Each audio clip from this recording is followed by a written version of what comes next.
Aujourd'hui, j'aimerais vous faire part d'une problématique euh, par rapport à des prestataires d'impression. Alors, je vous explique, rien de dramatique, mais pour débuter, on va dire, un petit peu le sondage vers qui on allait s'adresser pour imprimer, etc., il faut prendre plusieurs paramètres. Il faut savoir comment fonctionne un petit peu le bail de l'impression de cartes à collectionner, ou même de l'impression tout court, parce qu'on parle quand même de volume, et il y a tout un tas de paramètres à prendre en compte. La plupart du temps, les usines qui proposent ces services, donc avec plusieurs types de textures, etc., bref, ce qu'il faut pour imprimer du TCG, ont minimum euh, un minimum de commandes afin de pouvoir collaborer avec eux et de faire imprimer chez eux. Donc déjà, c'est régi effectivement par combien tu peux injecter dedans et surtout pour un jeune TCG, quel risque tu es prêt à mettre dedans. Parce que oui, tu peux claquer, je sais pas, 1 million d'impressions de cartes. Si t'as pas de communauté, ça va pas servir à grand chose. Passons ce step. Tu trouves l'entreprise qui te permet d'avoir une quantité raisonnable, chose que j'ai fait. D'ailleurs, il n'y a même pas comment dire, il n'y a même pas de suspense à avoir. La quasi-totalité des personnes se fournissent en Chine. Donc, j'en fais partie, c'est-à-dire que je suis parti voir du côté des usines en Chine pour voir à peu près quels étaient les prix, mais attention, parce qu'il y a les prix de production et il y a les prix d'envoi, voire même de douane. Parce qu'après, une fois que c'est ici, il y a aussi les taxes, etc., etc. Donc il y a tout ça à prendre en compte et finalement à voir si c'est plus rentable que de faire imprimer ici.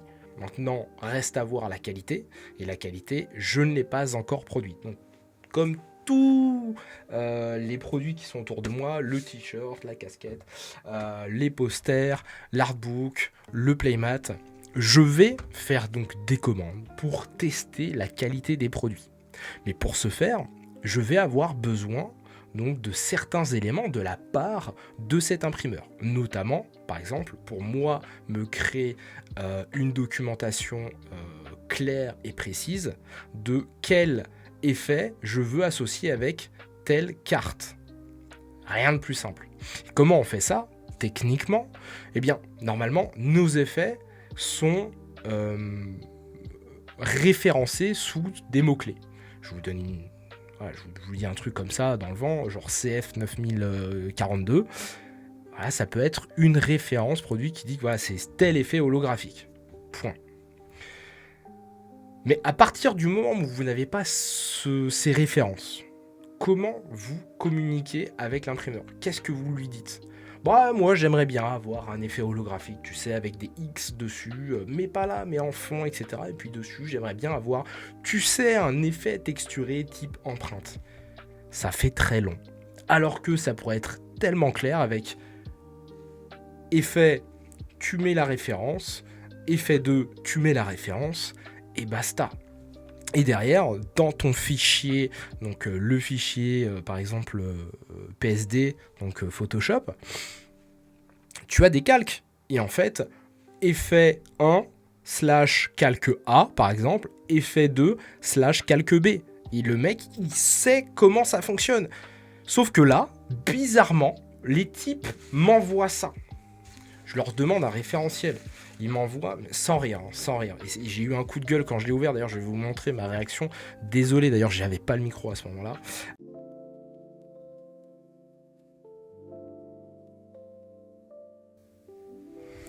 Bon, allez. Franchement, j'avais trop hâte d'ouvrir ça. Hop. Est-ce qu'on m'entend bien? Normalement, oui. Alors, j'avais vraiment hâte de l'ouvrir. Je l'ai reçu il y a déjà quelques temps.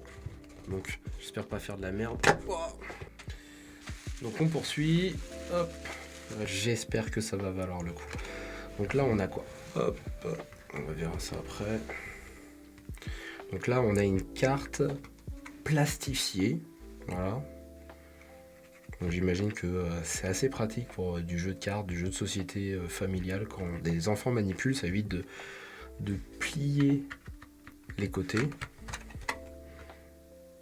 Et là on voit effectivement, donc il y a des rebords dorés, ok. C'est pas du tout ce qui m'intéresse, donc on va voir la suite. Alors, qu'est-ce que c'est ça? Donc ça c'est une carte commune, j'imagine. Je vais faire un parallèle avec les cartes Pokémon. Donc déjà en termes de dimensions, j'imagine que là c'est des dimensions standards. Hop, je vais essayer de vous zoomer un petit peu. Non, dans l'autre sens. Donc, on va voir ça. Oui, ok. Oui, c'est pas les mêmes dimensions.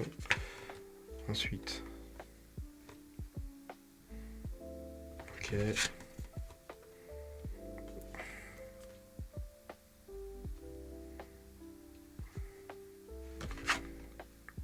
Et elle reste droit. Elle se courbe un petit peu. Elle reste un petit peu pliée. Et elle est beaucoup plus solide que la carte Pokémon qui est plus flexible. Et j'imagine que dans le temps ça doit moins durer. Ok. Donc, je vois pas très bien quelle est la différence entre ces deux cartes. Il y a 2 dorures. Il n'y a rien derrière. Je comprends pas très bien. Donc j'ai 3 cartes identiques. 4 cartes identiques. 5 cartes identiques. Bon là tout de suite j'ai un peu l'impression de m'être fait avoir. Super, si c'est juste pour voir ça. Parce que là il n'y a aucun effet sur la carte. Mis à part au niveau du grammat, je peux tester la souplesse, mais pas grand chose de plus. Ok, donc là on a une carte avec un effet. Ouais, une carte avec un effet qui est extrêmement sombre. Je vais essayer de la zoomer un petit peu.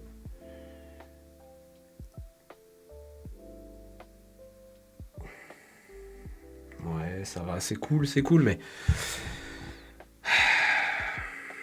je la trouve très très sombre. Alors peut-être qu'avec la caméra, on va pas s'en rendre compte. Elle est beaucoup plus lumineuse au niveau de la caméra qu'elle ne l'est. Donc là, on est sur une dimension de cartes Pokémon. Alpha Cast, oui. Trading Card Game, ok. Donc là, on a la même dimension effectivement qu'une carte Pokémon. On n'a pas la souplesse d'une carte Pokémon.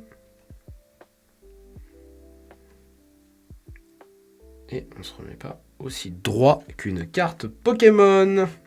Je vais rapprocher le micro, parce que sinon vous n'allez pas du tout m'entendre, ça va être horrible. Ok, je la mets de côté, celle qui ressemble le plus à une carte Pokémon. D'accord. Ok, ouais, vous avez des effets comme ça. D'accord. Il y a aussi un petit effet, alors je sais pas si ça va se voir. Hop. Non, je change les caméras. Donc là, il y a un petit effet hot stamp ici. Donc avec cet effet un peu glossy. D'ailleurs, tout autour de la carte, il y a aussi cet effet hot stamp, j'ai l'impression. Donc c'est-à-dire qu'en fait, on a un effet glossy qui est sur tout le contour de la carte. Celui-ci, donc là, la partie centrale texte est neutre. On va voir donc la couche holo tout autour, classique au niveau d'ici, donc ce sont des calques. Hein. Et du holo aussi au niveau voilà, du leader. Derrière, voilà, rien. Ok. Alors j'ai horreur des cartes comme ça, horizontales. Là. Ok. Donc là, qu'est-ce qu'elle a? Elle a des bordures argentées, d'accord. Avec le petit logo, donc je vais repasser pour avoir plus de clarté. Voilà, là vous allez mieux voir. D'accord. Ensuite, on a un autre effet. Très bien. Un effet de gris. J'ai l'impression que c'est à peu près la même que tout à l'heure, non? Non, c'est pas le même effet. Donc là, on a un truc gold, voilà, sur le côté. On a un contour gold et on a un effet holographique unique. Ok. Donc là, on a un truc un peu étoilé. Donc ça me fait penser effectivement à certains effets Pokémon.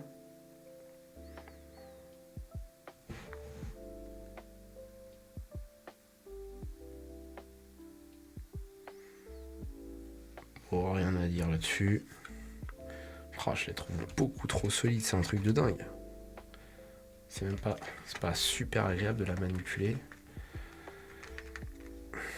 Ok. À noter. Prisme. Des prismatiques. Effet prismatique. Sympa.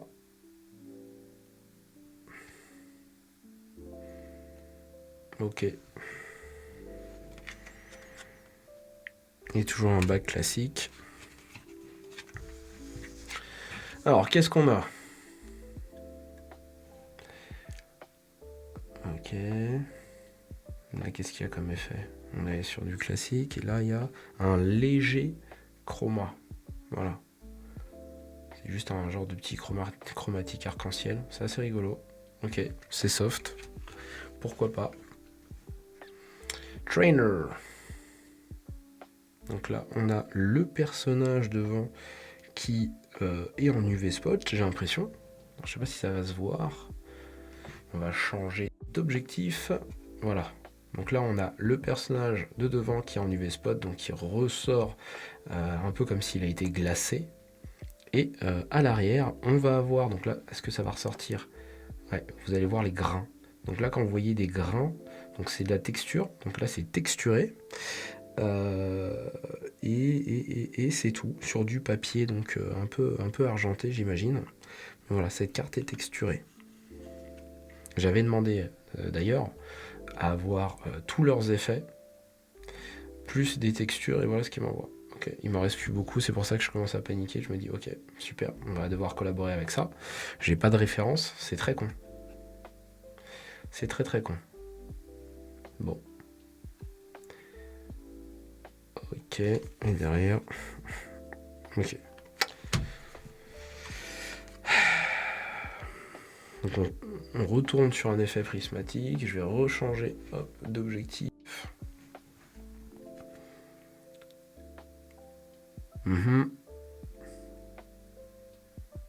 Ok.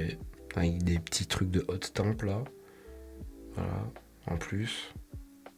Et là le personnage il est pas en hot stamp, il est classique. Enfin il est pas en UV spot, il est classique. Ok. Ok.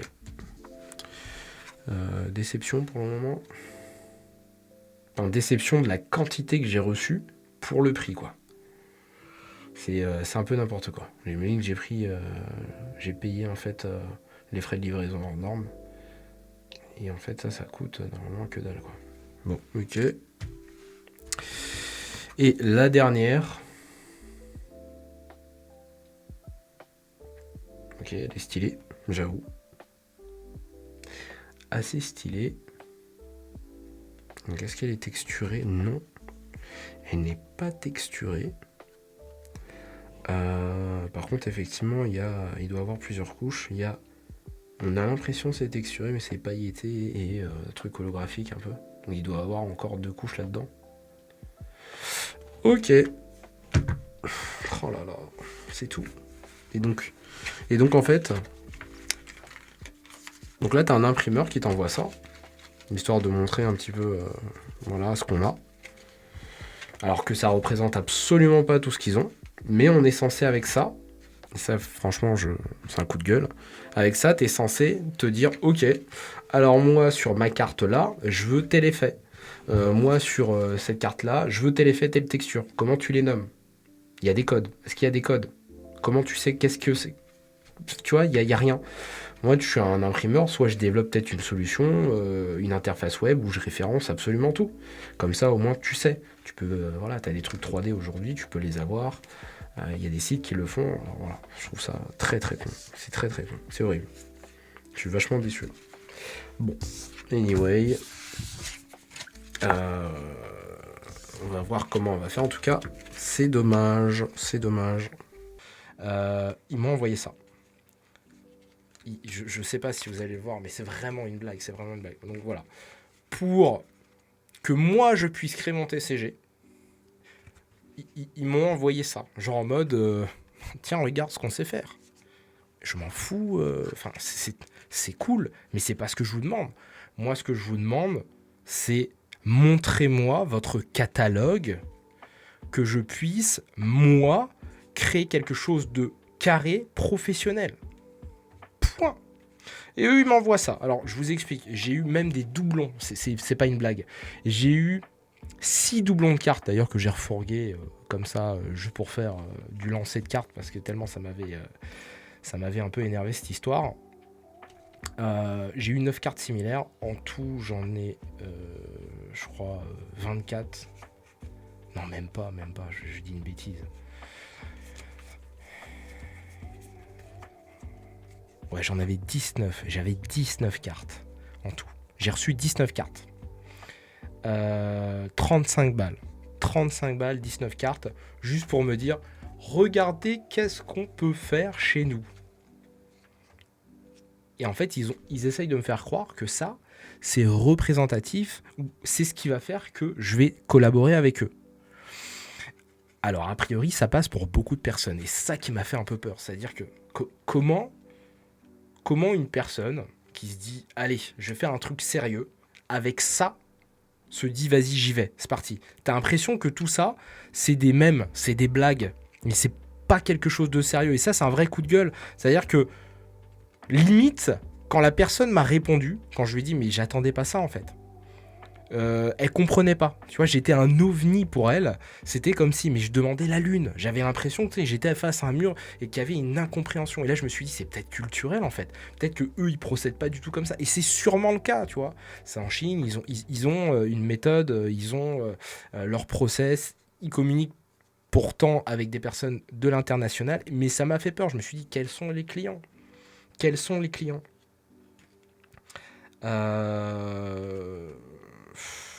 C'est vraiment dommage. C'est vraiment dommage. Mais pour autant, j'ai pas lâché l'affaire parce qu'il y a un intérêt derrière. Voilà, il y a l'intérêt financier et que je sais qu'en fait, certains TCG travaillent avec eux. Voilà.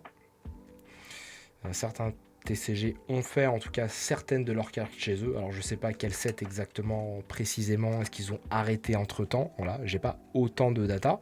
Mais en tout cas, je sais que certains d'entre eux l'ont fait avec eux. Des TCG qui durent encore aujourd'hui. Qui sont pas encore, enfin qui sont pas qu'à leur premier set, qui ont fait déjà 5, 6, 7 sets depuis. Donc je me dis, ok, c'est peut-être moi, je me remets en question, et là, je suis en train donc de créer un prompt, pas vraiment un prompt, un petit texte pour dire, ok, c'est pas du tout ce que je veux. Alors d'ailleurs, j'ai pas terminé l'histoire, autant pour moi, j'ai pas terminé l'histoire. Je vais vous mettre donc la vidéo de ce qu'ils m'ont envoyé, parce qu'il y a eu des échanges, des coups de gueule et tout ça. Je leur dis, mais je veux pas du tout ça. Je veux un truc qui m'expose des références, des codes, pour que moi, je puisse créer un document clair et précis et professionnel. De là, donc il m'envoie une vidéo.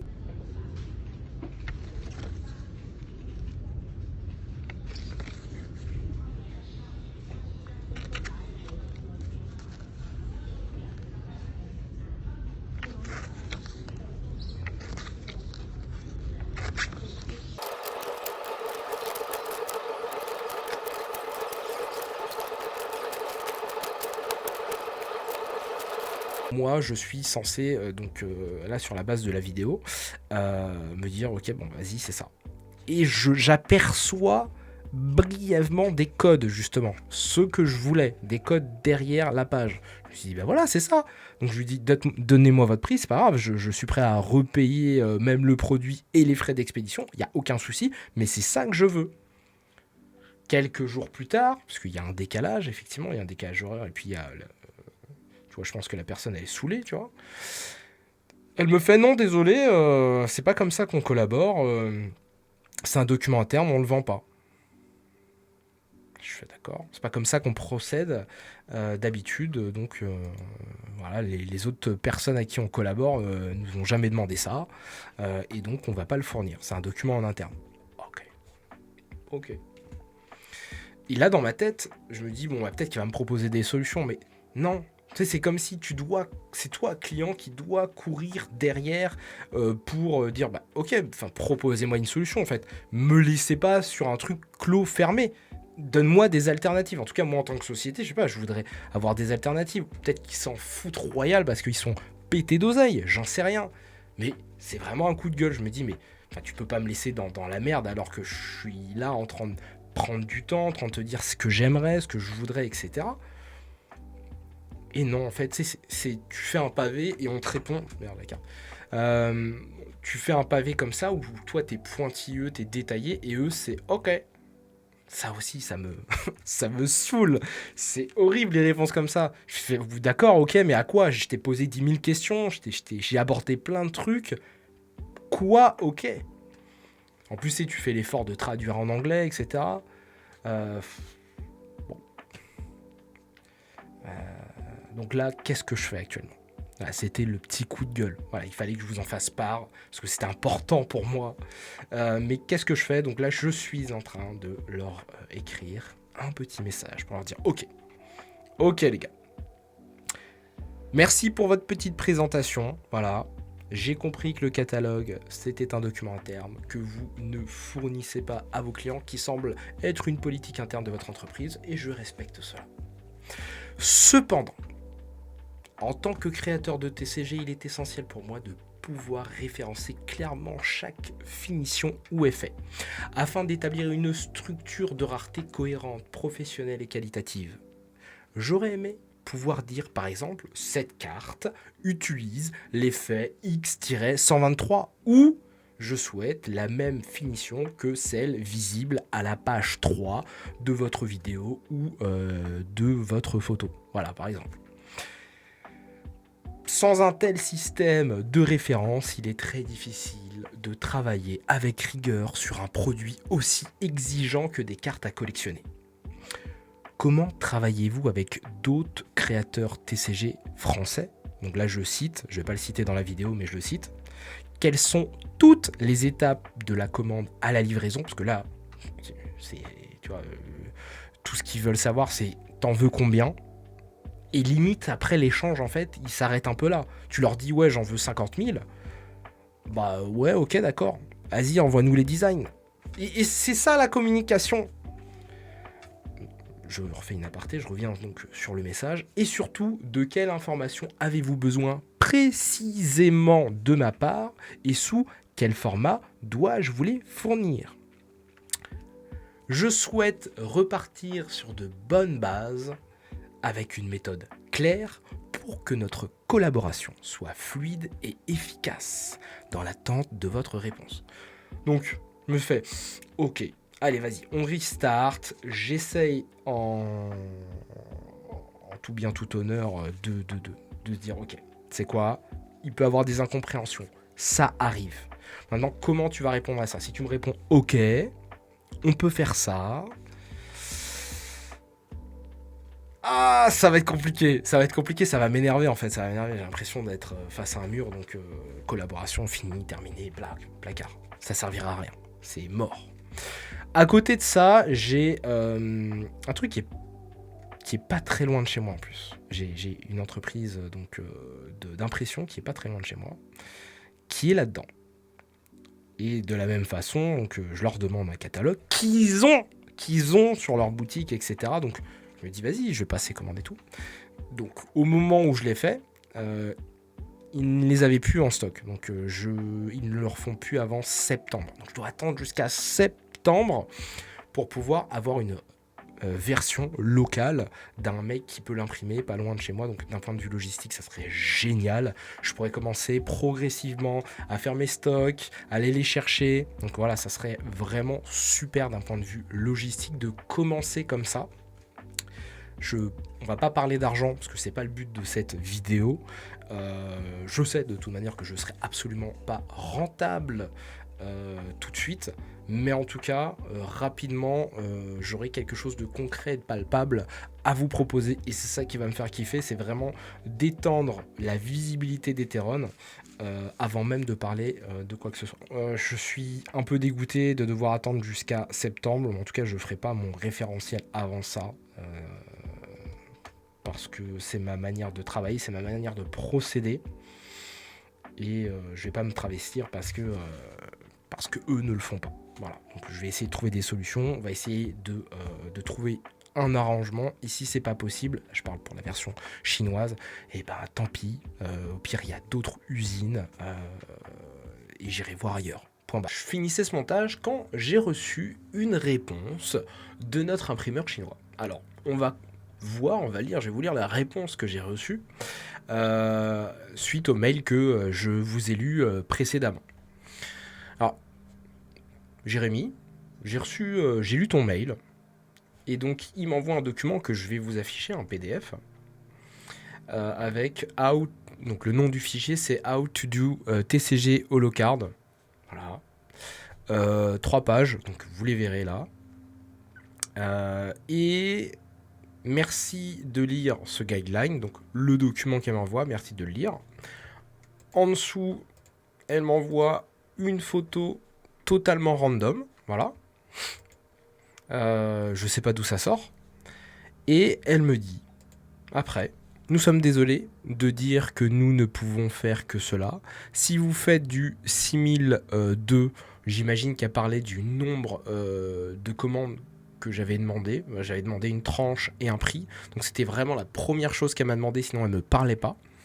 Elle m'a dit, ouais, si vous faites imprimer que 6000 cartes, ça nécessite beaucoup de travail pour nous. Donc je pense que c'est pas rentable en fait. Ça n'en vaut pas la peine de faire ce que je lui demande dans le mail. Donc j'ai compris. S'ils attaquent par la question de combien tu veux, ils vont ajuster leur degré de presta et te répondre ou pas. Si je leur avais demandé, voilà, j'ai 1 million, ils seraient sûrement donné la peine de m'envoyer ça, même gratuitement, j'imagine. Voilà, donc tout dépend de ton minimum de commandes. A priori, ils ajustent leur comportement, leur investissement par rapport à ça. Donc, c'est une vidéo un peu coup de gueule où je vous parle vraiment en manière transparente de mon ressenti, de comment s'est passé les choses. Tout ça s'est déroulé sur plusieurs semaines, donc je vous fais un condensé de ce qui se passe, qui n'est pas encore terminé. Ça sera terminé, selon moi, entre guillemets terminé, à partir du moment où j'aurai, comme tous les produits que je vous ai présentés jusqu'à maintenant, un unboxing à vous faire, et on pourra juger de la qualité des cartes à ce moment-là.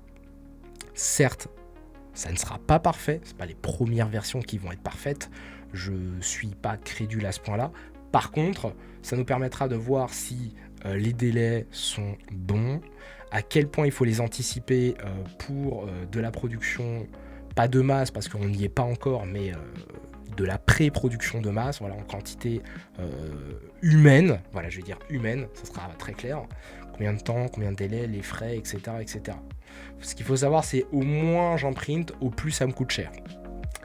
Merci d'avoir regardé cette vidéo. J'espère qu'elle vous a plu, qu'elle vous a diverti un peu. En tout cas, j'espère. Abonnez-vous à cette chaîne, likez-la, commentez la vidéo. Ça me fera extrêmement plaisir. Et puis surtout, ça me soutient dans mon travail, dans le travail de l'équipe Heteron. Et moi, je vous dis à une prochaine vidéo. Ciao.